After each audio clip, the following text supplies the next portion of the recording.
Quarter विवाद पर विस्थापित संजय रवानी ने प्रेस वार्ता कर दी सफाई।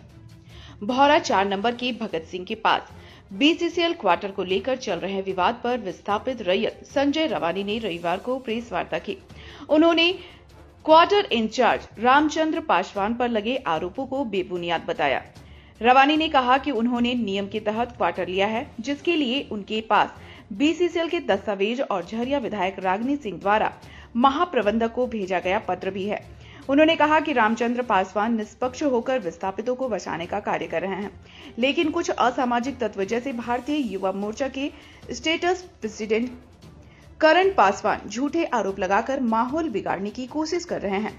रवानी ने बीसीसीएल प्रबंधन से ऐसे तत्वों पर कार्रवाई की मांग की है, अन्यथा कांटाघर और माइंस बंद करने की चेतावनी दी है। ऐसा है कि हम लोग जो है रैयत विस्थापित है। भौरा 12 नंबर से हम लोगों को विस्थापन किया गया था और प्रबंधन हम लोग का आश्वासन दिया था कि आप लोगों का परिवार बहुत लंबा चौड़ा है और क्या कहने का मतलब हम लोग को 32-33 परिवार हैं हम लोग को घर में, और एक क्वार्टर हम लोग का अलॉटमेंट किया गया था जिस पे हम लोग सब कोई नहीं रह पा रहे थे। इसलिए बीसीसीएल द्वारा जो है हम लोग बीसीसीएल को आवेदन दिए थे कि हम लोगों को कहीं और शिफ्ट किया जाए क्वार्टर देके। तो इसके आवाज़ में हम लोग रागिनी सिंह को भी चिट्ठी लिखे थे कि हम लोगों को इसमें मदद किया जाए कि हम लोग को क्वार्टर दिलाने में। तो रागिनी सिंह द्वारा जो है हमको प्रबंधन को देने के लिए एक चिट्ठी दिया था। ये चिट्ठी देखिए इसमें कि जल्द से जल्द इनको शिफ्ट किया जाए।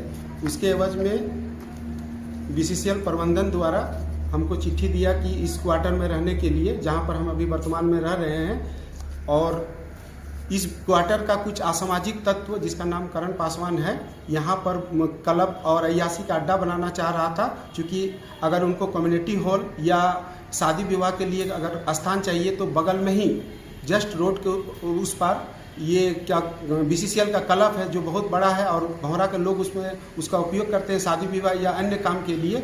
लेकिन यहाँ अंदर में इस तरह का रख के जो है वो लोग गलत कार्य करना चाहते हैं इस रूम में, इस घर में। इसलिए वो लोग चाहता है कि इस घर को कब्जा कर ले, और इसी के लिए वो लोग बराबर असामाजिक तत्वों को लेके, कुछ लोगों को लेके और कांटा घर बंद करना।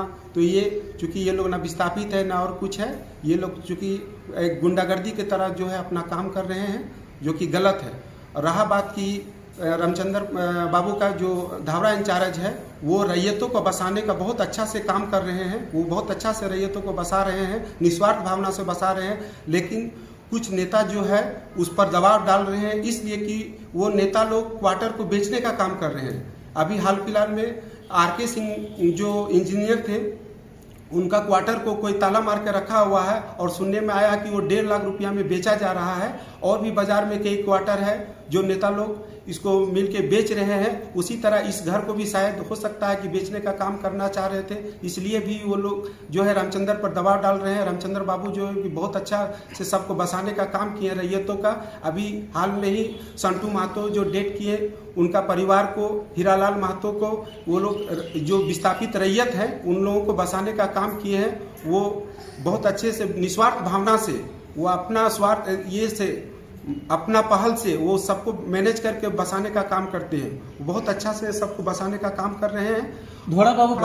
धोड़ा बाबू जो है उन पर लगाया गया आरोप कि वो पैसा लेके क्वार्टर दिए, बिल्कुल निराधार और ये है। वो किसी तरह का कोई पैसा लेके लेन देन का काम नहीं करते हैं। ये नेता लोग उनको बदनाम करने के लिए कुछ लोगों को वहाँ पर खड़ा कर दिया गया। जो नेता लोग क्वार्टर को बेचना चाहते हैं, किसी क्वार्टर का 1.5 लाख, किसी क्वार्टर का 70,000, किसी का 50,000, इस तरह करके वो क्वार्टर को बेचने का काम कर रहे हैं, साजिश करने का प्रयास कर रहे हैं। वो लोग साजिश कर रहे हैं। तो मैं प्रबंधन और प्रशासन को ये चेतावनी देना चाहता हूँ कि अगर 10 से 15 दिन के अंदर ये मामला अगर सॉर्ट आउट नहीं होता है तो हम सारे रैयत विस्थापितों को लेकर कांटाघर और माइंस को बंद करने का काम करेंगे। क्या नाम है? मेरा नाम संजय रवानी है, भाजपा युवा मंडल का अध्यक्ष हूँ।